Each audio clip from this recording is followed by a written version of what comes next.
ஆன்மீக பக்தர்கள் அனைவருக்கும் வணக்கம். நாம் இப்போது பார்த்து கொண்டிருப்பது சேலம் டவுன் பஸ் ஸ்டாண்டிலிருந்து சுமார் 4 கிலோமீட்டர் தொலைவில் அமைந்துள்ள ஸ்ரீ பூட்டு முனியப்பன் கோவிலை தான் பார்த்து கொண்டிருக்கிறோம்.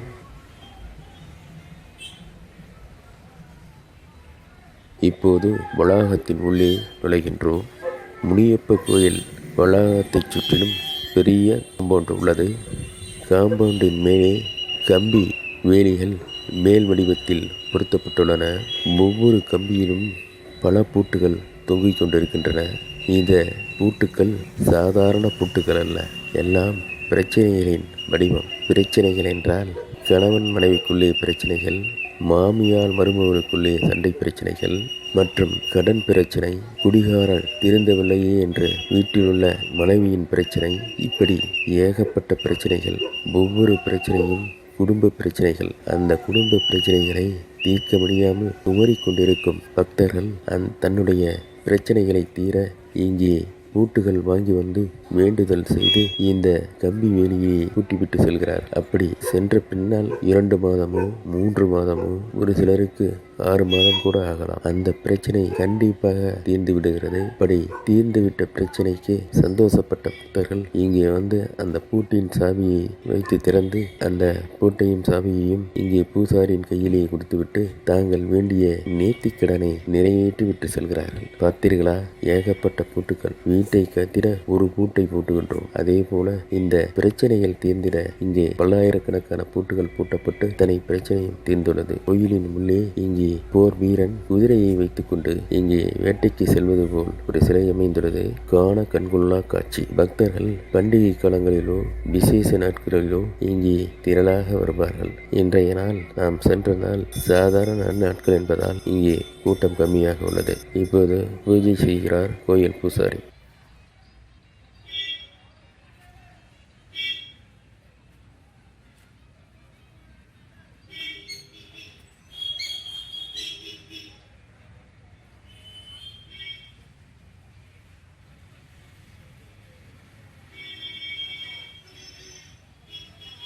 இப்போது நீங்கள் பார்த்து கொண்டிருப்பது காளியம்மன் கோயில். இங்கே சிறு கூடத்திலே காளியம்மன் சிலையை வைத்துள்ளார்கள். இவர் சாதாரண காளி அல்ல, வீர காளியம்மாள், வெற்றி காளியம்மாள், வேண்டுதலை நிறைவேற்றும் காளியம்மன். இந்த அம்மனை தரிசித்துவிட்டு வேண்டிவிட்டு சென்றால் கண்டிப்பாக நிறைவேறுகிறது. பார்த்தீர்களா, கொடிகளிலே பூக்கள் பூப்பதை பார்த்திருப்பீர்கள், மரங்களிலே பழம் காய்த்து தொங்குவதை பார்த்திருப்பீர்கள், இங்கே வேலிகளிலே பூட்டுகள் தொங்குவதை பார்த்தீர்களா? இத்தனையும் நம்பிக்கையின் வடிவிலே தொங்குகின்றன. அவர்களது நம்பிக்கையை இந்த பூட்டு முனியப்பன் தாமே வீண்போக செய்வதில்லை. எந்த வேண்டுதல் என்றாலும் நிறைவேற்றி தருகிறார். அப்படி தருவதால் தான் இங்கே நம்பிக்கையின் வடிவமாக இத்தனை பூட்டுக்கள். பாருங்கள், நீங்களே பாருங்கள், எத்தனை பூட்டுக்கள், எத்தனை விதமான பிரச்சனைகள் அதனையும் இங்கே இருக்கின்றன. இத்தனை பிரச்சனைகளையும் தீர்த்து வைக்கும் அதிசய கடவுளாக இங்கே முனியப்பன் அமைதியாக விட்டிருக்கின்றார்.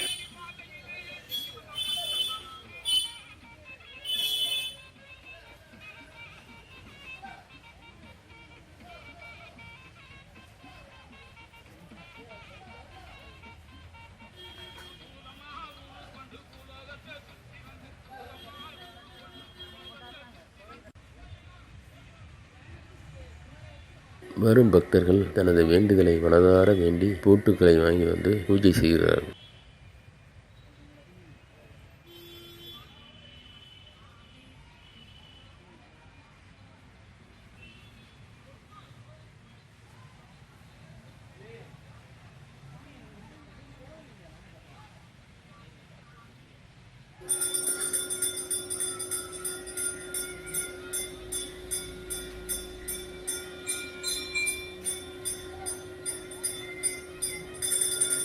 பூஜை செய்யப்பட்ட பூட்டுக்கள் பக்தர்களிடம் கொடுக்கப்படுகின்றன.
முனியப்பனின் காலில் வைத்து பூஜை செய்யப்பட்ட பூட்டுக்கள் வரும் பக்தர்களுக்கு தரப்படுகின்றன. அவர்கள் சென்று அவர்களுக்குரிய இடத்தில் அதை வைக்கிறார்கள்.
ரெண்டு பூட்டு கேட்குவார்.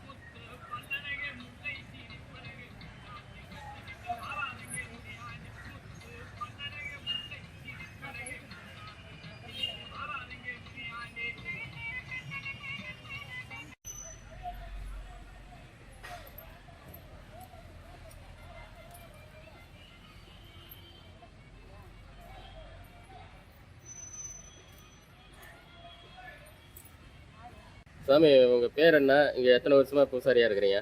என் பேர் அர்ஜுனன். நான் வந்து பார்த்திங்கன்னா எங்கள் அப்பா இருக்குள்ளேருந்தே இருக்கேன். கிட்ட பார்த்திங்கன்னா 10 வருஷத்துக்கு மேலேயே இருக்கும். அப்போலேருந்து அப்பா இருக்குள்ளேருந்தே பூஜை பண்ணிகிட்ருக்கோம்.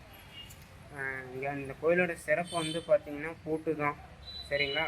உங்களுக்கு என்ன பிரச்சனையோ, கேஸ் பிரச்சனையா, இல்லை சண்டை சச்சரவா, இல்லை பண பிரச்சனையா, இல்லை வீடு மாற்றணும், வீட்டில் பிரச்சனையாக இருக்குது, குடும்பத்தில் பிரச்சனையாக இருக்குது, அந்த மாதிரி பிரச்சனை, இல்லை கல்யாணம் ஆகணும், கல்யாணம் தடையாக இருக்குது அப்படின்னு சொல்லிட்டு, இல்லை குழந்தை பாக்கியம் கிடைக்கணும் அப்படின்றதுக்கும் சரி, நீங்கள் வந்து பார்த்தீங்கன்னா பூட்டு வாங்கி அவர்கிட்ட வச்சு பூஜை பண்ணி கொண்டு வந்து பூட்டிட்டு சாவி எடுத்துகிட்டு போயிடலாம்.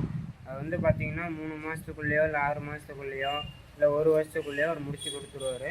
முடித்து கொடுத்ததுக்கப்புறம் பார்த்தீங்கன்னா அவருக்கு உங்களால் முடிஞ்சது கோழியை அறுக்கலாம், கோழியை வாங்கி விடலாம், இல்லை கிடா வெட்டலாம், அப்படி இல்லை காணிக்கை செலுத்தலாம், இல்லை சக்கரை பொங்கல் வச்சு 4 பேர்த்துக்கு வணங்கணும் கொடுக்கலாம். அந்த மாதிரி அவருக்கு ஏதாவது உங்களால் முடிஞ்ச பூஜை கொடுத்துட்டு நீங்கள் போட்ட பூட்டை வந்து கழட்டி விட்டு போயிடணும். அப்படி நீங்கள் போட்ட பூட்டை அடையாளம் தெரியல அப்படின்னா உங்களால் முடிஞ்ச காணிக்கை அவர்கிட்ட செலுத்திட்டு சாவி கொண்டு வந்து போட்டு போயிடுவாங்க. ரொம்ப நன்றிங்க. குழந்தை பாக்கியத்துக்கு முக்கியமாக தொட்டில் வாங்கி கட்டிட்டு பூட்டு வாங்கி போட்டுவாங்க. அதே மாதிரி பார்த்தீங்கன்னா கல்யாண தடைக்கும் பூட்டு வாங்கி பூட்டிட்டு பூட்டில் வந்து தாலி கயிறு வாங்கி கட்டிட்டு வேண்டிட்டு போகலாம். கண்டிப்பாக நடக்கும். இன்னொன்று வந்து பார்த்தீங்கன்னா இங்கே வந்து குடிக்காம இருக்கிறதுக்கு கயிறு கட்டுவோம். சத்தியம் பண்ணி கயிறு கட்டிட்டு போவாங்க. சரிங்களா? சத்தியம் பண்ணி கயிறு கட்டிட்டு போனால் அதை விட்டுருவாங்க. அதை குடிக்கவே மாட்டாங்க, நிறுத்திடுவாங்க. அதை இன்னொன்று சொல்கிறாங்க சாமி, அதாவது வாய் ஓவராக பேசிக்கிட்டு இருந்தால் அதை அடக்கிறது கூட பூட்டு போட்டால் அதுக்கும் கேட்கும். அது என்ன உண்மைங்களா? வந்து பார்த்தீங்கன்னா மாமியார் மருமக பிரச்சனை, சும்மா பேச்சு சொல்கிறேன். மாமியார் மருமக பிரச்சனை வந்து பார்த்தீங்கன்னா மாமியார் வந்து இப்படி பேசிகிட்டே இருக்கிறாங்க அப்படின்னு சொல்லி மருமக வந்து வாங்கி பூட்டு போடுவாங்க. இல்லை மாமியார் வந்து மருமக இப்படி பேசுகிறாங்க அப்படின்னு சொல்லி அவங்களுக்கும் போடுவாங்க. இல்லை அப்படின்னா பக்கத்து வீட்டில் இருக்காரங்க வந்து எங்ககிட்ட சண்டைக்கு வந்துகிட்டே இருக்காங்க, வாய் பேசிகிட்டே இருக்காங்க, அவங்க வாய் பேசக்கூடாது, வாய் போட்டணும் அப்படின்னு சொல்லி அதுக்கும் போடலாம். நிலத்தகராறு அதுக்கும் போடலாம். எதுக்காக இருந்தாலும் இங்கே வந்து பார்த்தீங்கன்னா பூட்டு தான். எல்லாத்துக்குமே பூட்டு தான் தேர்வு இங்கே. சரிங்களா? இந்த கோயிலோட சிறப்பே பூட்டு தான். பூட்டை வாங்கி பூட்டிட்டா கண்டிப்பாக நடக்கும். நடந்த வட்டி உங்களால் முடிஞ்ச பூஜை கொடுத்துட்டு பூட்டை வந்து கழட்டி விட்டு போயிடும். ரொம்ப நன்றிங்க.